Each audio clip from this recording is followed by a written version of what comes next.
No one remembered the day Captain Elias Rowan first took command. There was no ceremony, no loud applause, no history written that morning. He walked onto the bridge quietly, nodded once to the crew, and sat in the captain's chair as if it had always been his place. He was not tall, not loud, and not famous. Yet something about him made the room feel steadier, as if the ship itself trusted him. Elias Rowan had a reputation, but it was spoken in low voices. They said he never missed. Not with a shot, not with a decision, not with a plan. In a galaxy filled with chaos, pirates, broken treaties, and endless wars, such a reputation sounded impossible. Many believed it was just a myth built by frightened enemies and loyal crews. Elias never corrected them. He came from Earth, from a time when humanity was still learning how small it was. The stars had not welcomed humans with open arms. Instead, they had tested them. Many species saw humans as weak, emotional, and reckless. Early human fleets suffered heavy losses because of pride and fear. Elias Rowan had lived through those years.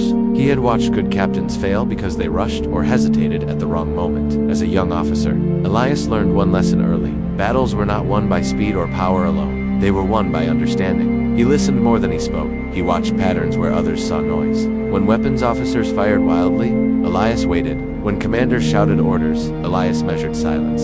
He believed every action had a cost, and missing once could cost everything. His ship, the Aegis Dawn, was not the largest or newest vessel in the fleet. Its armor showed scars from past battles. Its engines were reliable but not exceptional. Yet crews requested transfers to it again and again. They trusted the man in command. Under Elias, fear never ruled the bridge. Even in combat, his voice stayed calm, almost gentle. The mission that changed everything began like many others. A distress signal appeared near the outer rift, a region known for sudden disappearances. Trade ships vanished there without wreckage. Patrols returned with broken sensors and frightened crews. Some claimed they were attacked by shadows.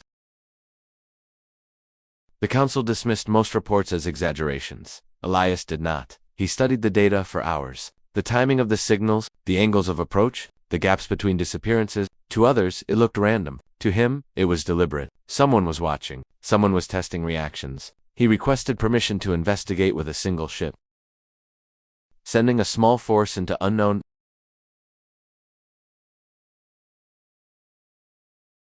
Dawn entered the rift at low speed. Lights dimmed. Sensors whispered incomplete truths. Space there felt heavier, as if the stars were holding their breath. The crew waited for orders, hands steady, but hearts fast. Elias stood, eyes on the forward display, not searching for targets, but for intent. Then it happened. A ship appeared without warning. No engine flare, no jump signature. Its hull bent light, making its shape hard to understand. Weapons locked automatically, alarms screaming for action. The tactical officer waited for the command to fire. Elias raised one hand. He studied the alien vessel. It did not attack. It did not flee. It adjusted position slightly, always staying just outside optimal firing range. Elias smiled faintly. A trap meant to provoke fear. Hold, he said. Minutes passed. Then another appeared. Then another. 3 vessels now surrounded the Aegis Dawn. The crew felt the pressure. Any mistake would mean death. Still, Elias waited. He ordered a single maneuver. A small engine burn, barely noticeable. To most it looked like hesitation. To the enemy, it was information. The alien ships adjusted instantly, confirming Elias's suspicion. They were predictive. They reacted to expected human behavior. Elias changed the pattern. He ordered a move that made no tactical sense. Not retreat, not attack. A sideways drift combined with a delayed weapons lock. The alien ships hesitated for the first time. That hesitation was everything. One shot, Elias said quietly. The weapons officer fired. The shot did not target the hull. It struck a point just ahead of the lead ship, where space itself seemed unstable. The result was instant. The alien vessel lost form, folding inward as if crushed by invisible hands. No cheering, no shouting, just disbelief. Elias sat back down. He had not missed. Far away, in places humans had never seen, the event was noticed. Species that had hunted humanity in secret now reconsidered. Records were updated. One line appeared again and again in classified files. The human captain calculates outcomes with unnatural precision. Back on the Aegis Dawn, Elias looked at the stars ahead. This was only the beginning. He knew the enemy would adapt. But he also knew one truth. As long as he understood the pattern, he would never miss. The silence after the encounter stayed with the crew long after the alien ships vanished. No one celebrated. No one spoke loudly. They all understood that what had happened was not luck. It was calculation. Captain Elias Rowan had seen something invisible to everyone else, and now, That invisible enemy knew it had been seen. The Aegis Dawn continued deeper into the outer rift. Elias ordered the ship to move slowly. Never in a straight line, never in a pattern that could be predicted. He knew the enemy was watching again, learning from its mistake. Creatures that hid in shadows did not attack without reason. They waited. They measured. Just like him.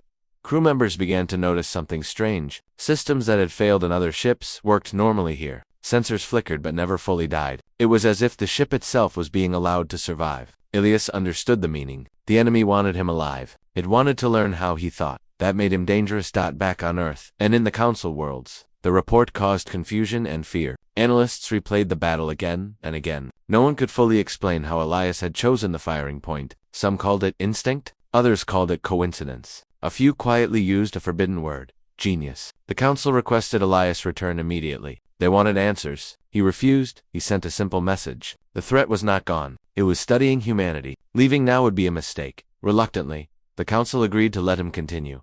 Days passed. No attacks came. Instead, signals appeared. Weak pulses, broken transmissions, pieces of language that made no sense. Elias ordered them recorded, not decoded. He believed meaning came later. First came pattern. The crew began to trust his silence. When he said nothing, they knew he was listening. When he spoke, they listened like their lives depended on it. Because they did. Then the trap closed. Without warning, space around the Aegis Dawn distorted. Not like a jump. Not like a weapon. It was as if reality itself tightened. The ship slowed, engines straining against something unseen. Power drained in small, controlled amounts. Panic rose on the bridge. Elias remained calm. They want us still, he said, not destroyed. A massive structure appeared ahead. Not a ship, not a station. Something between. It was ancient, dark, and silent. The alien vessels emerged again, dozens this time, forming a perfect ring. No weapons fired, no warnings given. A message arrived directly into the ship's systems. It was not sound or text. It was intent. The enemy wanted Elias. The crew waited for orders that would decide everything. Escape was impossible. Fighting would mean death. Elias stood slowly and looked around the bridge. These people trusted him. Some were young, some had families waiting light years away. He would not waste their lives. He sent a response. He agreed to meet.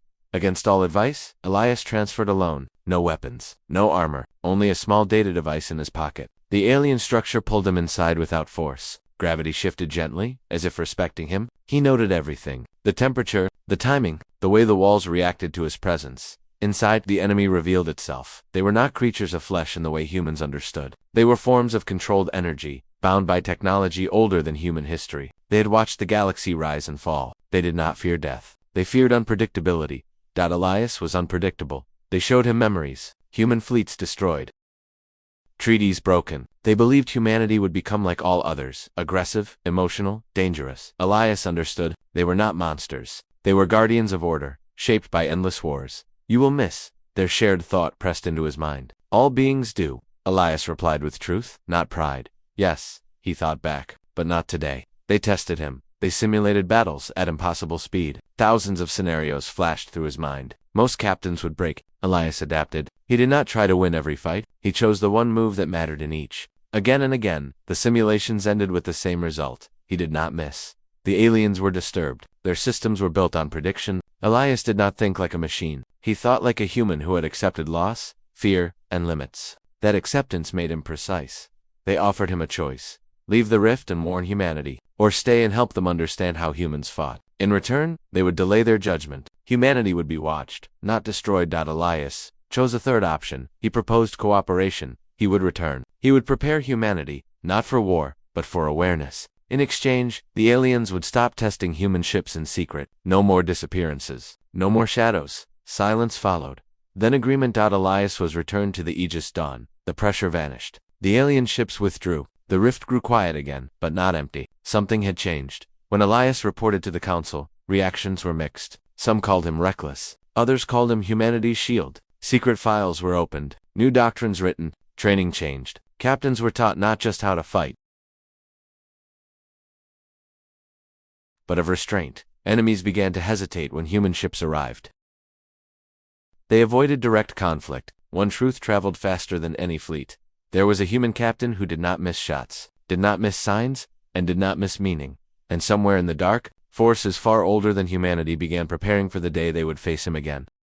After returning from the outer rift, Captain Elias Rowan became a problem for many powerful people. He did not fit into simple plans. He did not speak in dramatic warnings or demand authority. He simply continued his work, preparing humanity quietly while others argued. That made him dangerous in a different way. The council created a special command without public notice. Officially, it did not exist. Unofficially, it followed Elias's methods. Ships were trained to observe before acting. Crews learned to wait for the right moment instead of rushing forward. Losses dropped. Survival increased. They believed fear kept order. Elias believed understanding did. Humanity's enemies noticed the shift. Pirate clans that once hunted trade routes began to disappear, not destroyed. Broken apart by pressure they did not understand. Elias rarely fired first. Instead, he removed options. He blocked exits, disrupted supplies, and forced surrender without bloodshed. Rumors spread that he could see 10 moves ahead. The truth was simpler. He listened. During one operation near the Helix Corridor, a coalition of hostile species gathered a fleet larger than anything humanity had faced before. Their goal was clear: end the experiment, remove the human who changed outcomes. The council panicked. Generals demanded immediate strikes. Elias requested time. He studied the enemy fleet for days. Their formation, their supply lines, their leaders. He noticed small disagreements between them, old grudges, unequal shares of power. A fleet built on fear always cracks. Instead of attacking, Elias sent a message, not a threat, not a demand. Information. He revealed to each faction how the others planned to use them. He showed resource projections, casualty estimates, and betrayal points. All true, all precise. The coalition collapsed without a single shot fired. Some fleets withdrew, others turned on each other. Humanity watched in disbelief. Elias never missed, because he did not aim only at ships. He aimed at decisions. But perfection attracts attention. Beyond known space, something else stirred. The beings from the rift were not alone. Older entities, less patient, watched humanity's growth with concern. Elias's existence broke assumptions. They had allowed humans to live because they were predictable. Now they were not. A new signal appeared. This one was different. It did not hide. It did not test. It announced itself across multiple systems at once. Entire stars dimmed briefly as the message passed through them. Every advanced civilization felt it. Judgment was coming. The council demanded Elias lead the defense. He accepted without hesitation. He knew this moment would arrive. He only hoped humanity was ready enough. He gathered captains from every human fleet, not for speeches, for listening. He let them speak. Their fears, their doubts, their anger. He absorbed it all. Then he spoke one sentence. We do not fight them where they are strong. The enemy arrived like a storm. Massive constructs of energy and matter, bending gravity around them. Weapons capable of erasing fleets in seconds. Many species surrendered immediately. Others were erased as examples. Human fleets withdrew. Observers laughed. The enemy advanced deeper, confident in their power. That was the mistake. Elias led the enemy into regions of unstable space. Old battlegrounds, collapsing stars, places no one used because they were too dangerous. Humanity had studied these regions quietly for years. They knew how to survive there. The enemy did not. When the first enemy weapon fired, it missed. Not because it was weak, because Elias had predicted it. Human ships moved just enough, not to escape, but to reposition the enemy's own fire. Massive energy beams tore through space and struck their own constructs. Confusion spread. Systems failed under conditions they had never prepared for. Elias gave limited orders. Each captain knew the plan. Strike only when success was certain. Retreat before risk turned to loss. Human fleets became ghosts, appearing, striking once, vanishing. The enemy adapted quickly. They always did. So did Elias. He sacrificed a ship, one vessel, unmanned, filled with false signals and delayed transmissions. The enemy focused on it, believing they had finally predicted him. When they destroyed it, space folded in on itself. Triggered by controlled reactions Elias had placed days before.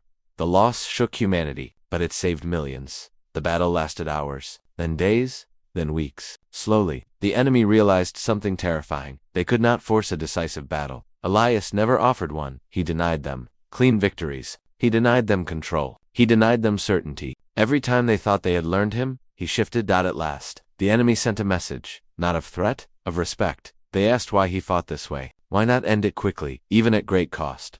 Elias replied with a simple truth. Because missing once is too much. The enemy withdrew, not defeated, but changed. Across the galaxy, humanity's name changed. No longer reckless, no longer weak. They became known as careful, patient, dangerous. When cornered. And at the center of it all was a quiet captain who never sought statues or praise. He returned to his ship. He looked older now, tired but steady. The war was not over. It had simply learned to be afraid. The galaxy changed after the enemy withdrew. Borders shifted without treaties. Wars ended without victories. Many species began to speak carefully when humans were present. Not because humanity was the strongest, but because it had learned restraint, and at the center of that lesson stood Captain Elias Rowan. Elias did not enjoy the attention. He avoided public councils and refused medals. When asked why, he gave no long answer. He said success belonged to the crew, not the captain. Still, stories grew. Some said he could see the future. Others claimed he was no longer fully human. Both were wrong. He was simply disciplined. Time passed. Years, not months. New captains rose, using his methods. Losses remained low. Trade expanded. Humanity became a quiet, stabilizing force that made some uncomfortable. Power built on fear does not like stability. Within the human council, opposition formed. They believed Elias held too much influence. His ideas shaped fleets, policies, and alliances. He had no official title beyond captain, yet his words carried weight. Some feared what would happen if he ever chose to act against the council, so they made a plan. A mission was created beyond known space. Officially, it was exploration. Unofficially, it was isolation. Elias was offered command. He accepted immediately. He understood what it was. He also understood it did not matter. The Aegis Dawn left without ceremony. The region they sent him to was silent. No known life, no mapped routes. Stars burned older and dimmer there. For the first time in years, Elias felt truly alone. Not threatened, just distant. Then the signal returned, weaker than before. Familiar. The beings from the outer rift reached out again. They warned him. The older entities were not satisfied. They did not accept delay. They would return, not to test, but to erase unpredictability. Humanity was now classified as unstable. Elias listened. He asked one question. How much time? The answer was short. Not enough. Elias faced a decision he had avoided his entire life. For all his precision, this outcome could not be fully controlled. Even he could miss, but doing nothing would guarantee loss. He changed the pattern completely. Instead of preparing fleets, he prepared minds. He transmitted everything he knew, not just to the council, but to civilian networks, schools, and open channels. He removed secrecy. Tactics, history, mistakes, and fear were shared openly. Humanity learned the truth about the galaxy and its dangers. Panic spread at first, then understanding. People adapted faster than anyone expected. Engineers redesigned systems for resilience, not power. Pilots trained for survival, not glory. Even civilians learned how to recognize manipulation and fear. Humanity became difficult to deceive. The council was furious. They ordered Elias to stand down. He did not respond. When the older entities arrived, they found something unexpected. Humanity did not gather fleets. It did not challenge them directly. Instead, human ships scattered. Colonies went dark. Signals vanished.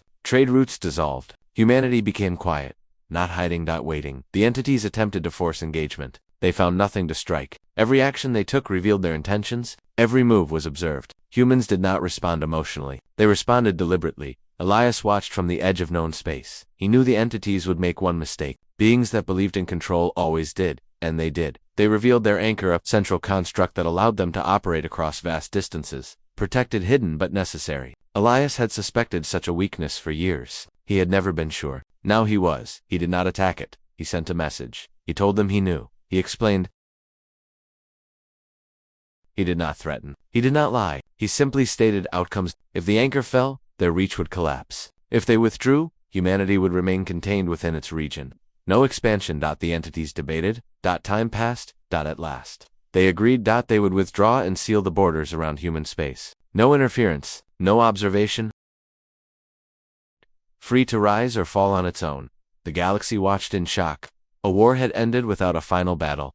Elias returned home quietly. No celebration waited. No crowds. Just the same bridge, the same chair, and the same stars ahead. He knew his time was ending. Years later, Elias Rowan died peacefully on Earth. No enemy fire. No dramatic sacrifice. Just a man who had done his duty. His funeral was private. His name removed from many official records by those who still feared influence. But legends do not need permission. Captains continued to teach his methods. Children learned his stories. And somewhere in training halls, one phrase remained carved into steel. He never missed. Long after Captain Elias Rowan was gone, the galaxy continued to feel his absence. Space did not grow quieter. It grew more careful. Conflicts still happened, but they followed new rules. No one rushed into war without thinking first. No one ignored the cost of a single mistake. Elias had changed the rhythm of the stars. Humanity remained sealed within its borders, just as the older entities had promised. At first, many feared isolation. They believed humanity would weaken without contact. The opposite happened. Without constant threats, humans focused inward. They rebuilt, learned, and refined. Exploration continued, but with patience. Growth became deliberate. Elias's teachings became part of daily life. Pilots trained not only in combat, but in observation. Soldiers were taught when not to fight. Leaders studied history, not to repeat victories, but to understand failures. The phrase never miss no longer meant perfect aim. It meant never miss the moment, the meaning, or the consequence. Decades passed, then something unexpected occurred. A signal crossed the sealed border. It was weak, broken, old, not a threat. It carried no weapons code, no demand, no warning. A civilization unknown to human records was collapsing. Their systems were failing. Their leaders were gone. They were running out of time. Humanity faced a choice. The old fear returned. Intervening might break the agreement. It might bring the older entities back. Councils debated. Commanders hesitated. Many remembered Elias's last years, his silence, his patience. Then a young captain spoke. She had trained on stories of Elias Rowan. She had never met him. She did not argue emotionally. She did not demand action. She asked one question. What would missing look like? Silence filled the chamber. Missing would mean turning away. Missing would mean ignoring a moment that defined who humanity had become. Permission was granted. A single ship crossed the border, not a fleet, not an army. One ship. When the older entities detected the breach, they did not attack. They watched, they measured, just as they had done with Elias long ago. The human ship moved carefully, offering aid, not control. It repaired systems, shared knowledge, and left no weapons behind. The collapsing civilization survived, and the galaxy noticed. The older entities sent a final message. They acknowledged the truth they had long denied. Humanity was not dangerous because it was unpredictable. It was dangerous because it learned from its limits. It adapted without losing itself. The seal was lifted. Humanity returned to the galaxy, not as conquerors, but as participants. They were no longer underestimated, no longer feared without reason. They were respected. On Earth, a monument was built quietly. No grand statue, no heroic pose. Just a simple inscription carved into stone, placed where stars could be seen at night. It did not list battles. It did not name enemies. It read, he listened. He waited. He chose the moment. He did not miss. Children asked who Elias Rowan was. Teachers told them he was a captain, but more importantly, he was a reminder that strength did not mean force. That victory did not always mean destruction. That missing once could change everything. Far beyond human space. Records were updated one last time. Ancient observers marked humanity's status as something new. Not an anomaly, not a threat. A balanced dot, and in quiet corners of the galaxy. Among pilots and planners, one story continued to be told. Not as myth, but as lesson. There was once a human captain who understood the cost of action and inaction, who faced the unknown without fear or pride, and who taught an entire species how to aim its future carefully. He never missed.